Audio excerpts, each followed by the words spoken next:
professional development opportunities centered around increasing communication skills for students on the autism spectrum. Many of our students here are students that are on the spectrum, and one of the things that students who are on the spectrum tend to struggle with are using and interpreting nonverbal communication skills and also communication in general. So one of the key elements of professional development is to have everyone on the same page. So what I have here are a couple books that I would recommend.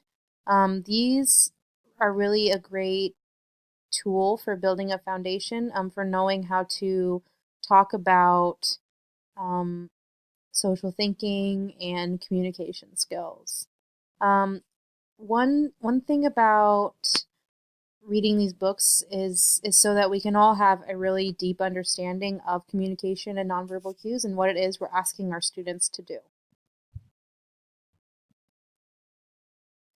Okay, so one of the main elements of helping our students to develop communication skills is developing a common vocabulary that we can all use.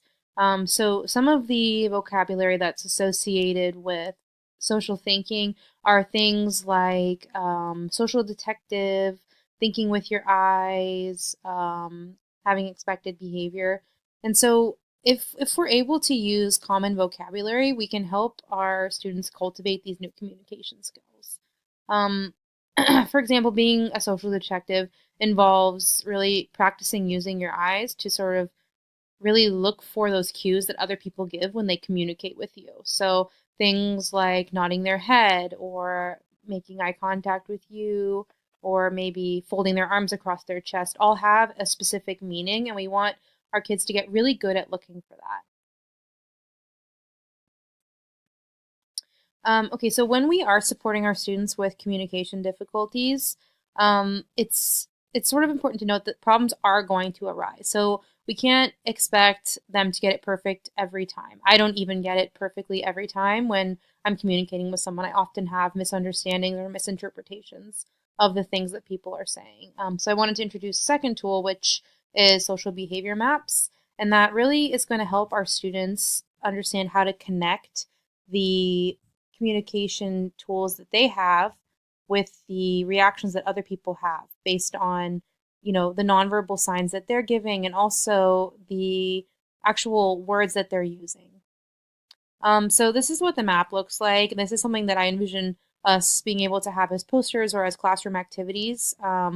What you do is sort of walk the kids through what expected social interactions look like and, sort of give them opportunities to practice what to say and what to do in specific communication scenarios that they are likely to experience. An example could be maybe sitting down with someone they don't know in the lunchroom.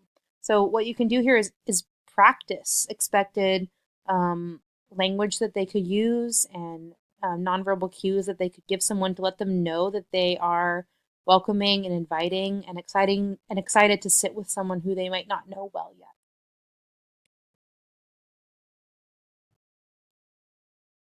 Lastly, I just wanted to say that with these tools in place and a common understanding of what we're working on, we can really collaborate and find ways to help our students feel confident in communicating with their peers and in using and interpreting nonverbal cues. And all of these skills that we're working on really help to create a school and a community environment that is safe, fun, and supportive for everyone involved.